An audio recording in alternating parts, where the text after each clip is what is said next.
आपका बहुत बहुत स्वागत है।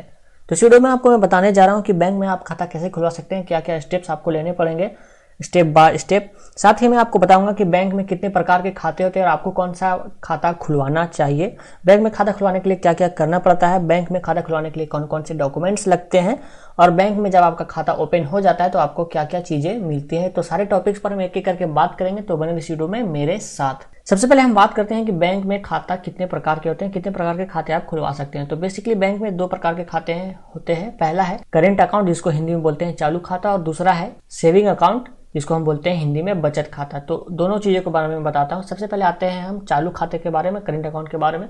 तो इस खाते में खासियत ये होती है कि इसमें आप जितनी मर्जी पैसे को डाल सकते हैं और जितनी मर्जी पैसे को निकाल सकते हैं, जब कभी भी निकाल सकते हैं, और इसमें आपकी कोई भी लिमिट नहीं होती है। लेकिन इसमें एक बात होती है कि अगर इसमें आप पैसे जमा करते हैं तो आपको आपके पैसे पर ब्याज नहीं मिलता है।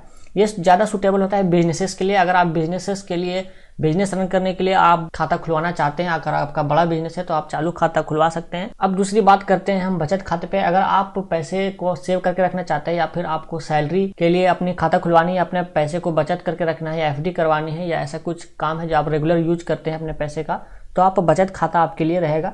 ये बचत खाता खुलवाना जरूरी इसलिए होता है कि इसमें आपको आपके पैसे पर ब्याज मिलता है, यानी आपका पैसा रखे रखे बढ़ता है। तो अगर आप एक आम इंसान है और आपको एक रेगुलर यूज के लिए चाहिए तो आपको बचत खाता खुलवाना चाहिए। तो आगे हम बात करेंगे कि बचत खाता खुलवाने के लिए क्या क्या करना पड़ता है। सबसे पहले तो आपको क्या करना है कि आपको जिस भी बैंक में खाता खुलवाना है उस बैंक पे जाके आपको एक फॉर्म मांगना है, जिसको बोलते हैं हम अकाउंट ओपनिंग फॉर्म। तो आप अपने बैंक में जाएं जहाँ पे आपको खाता खुलवाना है और आपको वो फॉर्म मांगना है, आपको काउंटर पे मांगना है अकाउंट ओपनिंग फॉर्म, खाता खोलने का फॉर्म दीजिए। ये फॉर्म बिल्कुल फ्री होता है हर बैंक में और ये आपको फ्री में मिल जाएगा। कई बैंकों में आपको आपका आईडी प्रूफ देख के ये फॉर्म देता है, यानी अगर आपको दिखता है कि आप लोकल है या नहीं है तो आपका आईडी प्रूफ चेक करता है। कई बैंकों में नहीं करता है, तो आप अपना आईडी प्रूफ साथ में लेके जाए, साथ उसके बाद आप ये फॉर्म आपको लेके आना है। तो यहाँ पे आप एग्जांपल के तौर पे दे सकते हैं कि ये एक स्टेट बैंक ऑफ इंडिया का अकाउंट ओपनिंग फॉर्म है। इस टाइप का आपको कुछ फॉर्म मिलेगा अगर आप एसबीआई में खोलते हैं। अगर दूसरे बैंक में खोलते हैं तो आपका भी इसी टाइप का कुछ फॉर्म रहेगा। इसमें बेसिकली आपको आपका नाम भरना होता है, आपका father's name, address, date of birth, occupation, ये सारी चीजें आपको भरनी होती है। जब ये आप फॉर्म भर रहे होते हैं तो इसमें आपको साथ साथ ये भी चेक कर लेना है कि इसमें एटीएम का फॉर्म भी साथ में इंक्लूड है या नहीं, यानी एटीएम के लिए भी साथ में साथ आपको अप्लाई कर देना है। और अगर आप चाहते हैं कि आप चेकबुक आपको जरूरत है तो आप चेकबुक के लिए भी साथ में अप्लाई कर सकते हैं, तो वो भी आप पूछ ले काउंटर पे कि इसमें चेकबुक के लिए भी साथ में लगाया हुआ है या नहीं। अगर नहीं है तो आप अलग से फॉर्म ले सकते हैं। और साथ ही साथ अगर आपको इंटरनेट से लेना देना करना रहता है, लेन देन करनी रहती है, तो आप इंटरनेट बैंकिंग का भी फॉर्म साथ में ले सकते हैं अगर इसके साथ में नहीं आता है तो आपको बेसिकली आपको ये फॉर्म भर देना है। और जब ये आपका फॉर्म भरा हुआ हो जाए और आपका साइन किया हो जाए तो इसके साथ साथ आपको कुछ डॉक्यूमेंट्स की जरूरत पड़ेगी। तो हम बात करते हैं कि आपको क्या क्या डॉक्यूमेंट्स चाहिए बैंक में खाता खुलवाने के लिए। सबसे पहले तो आपको पासपोर्ट साइज फोटोज देनी है खुद की, तो आपको कम से कम 2 पासपोर्ट साइज फोटोज रखनी है और वो आपको फॉर्म में एक जगह होगी जहाँ पे आपको फोटो चिपकाना होगा, तो वहाँ पे डाल दें। उसके बाद आपको देना है अपना आधार कार्ड और साथ ही साथ आपका पैन कार्ड। तो रिसेंटली ये नियम आया है कि आपको अपना आधार कार्ड के साथ साथ पैन कार्ड भी देना है ताकि आप अच्छे से लेन देन कर पाए। अगर आप अपना पैन कार्ड इसमें लिंक नहीं करते अपने बैंक अकाउंट में तो आप 50,000 से ऊपर की लेन देन करने में आपको परेशानी होगी। तो अब अगर आपके पास पैन कार्ड है तो जरूर से जरूर उसको लिंक करा दें और साथ ही साथ आधार कार्ड को भी आपको अपने आईडी प्रूफ के तौर पे देना है। उसके बाद तीसरी चीज बहुत से बैंकों में मांगी जाती है, बहुत से बैंकों में नहीं मांगी जाती है, वो है गारंटर। तो कई बैंकों में आपको एक गारंटर चाहिए होता है, यानी कि वो इंसान जो जिसका पहले से उस बैंक में खाता खुला हुआ है और वो आपके फॉर्म में साइन करे एज ए गारंटर कि मैं इनको जानता हूँ।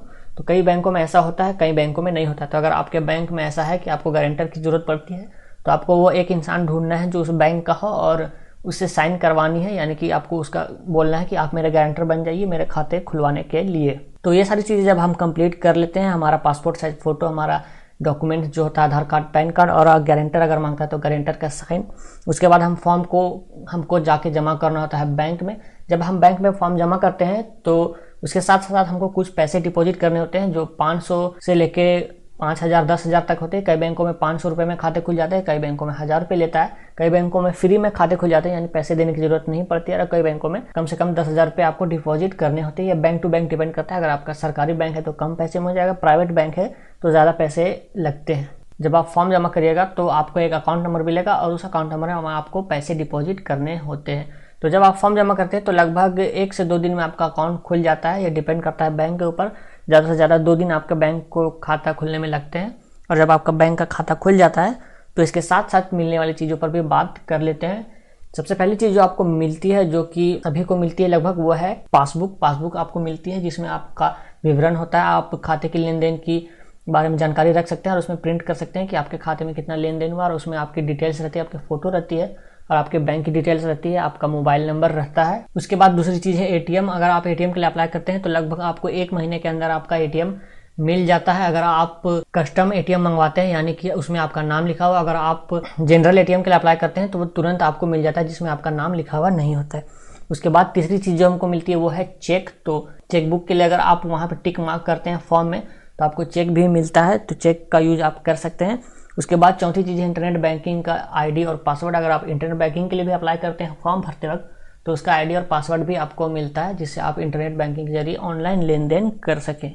तो जनरली जो 2 मैंडेटरी चीज़ें जो आपको हमेशा मिलने ही चाहिए, लेनी ही चाहिए बैंक से खाता खुलवाते हैं, वो है पासबुक और दूसरा एटीएम। ये 2 चीज़ आपको लेनी चाहिए। अगर आप चेकबुक और इंटरनेट बैंकिंग नहीं भी लेते हैं तो आपका चल जाएगा काम, लेकिन पासबुक और चेकबुक आपको लेना ही चाहिए बैंक से।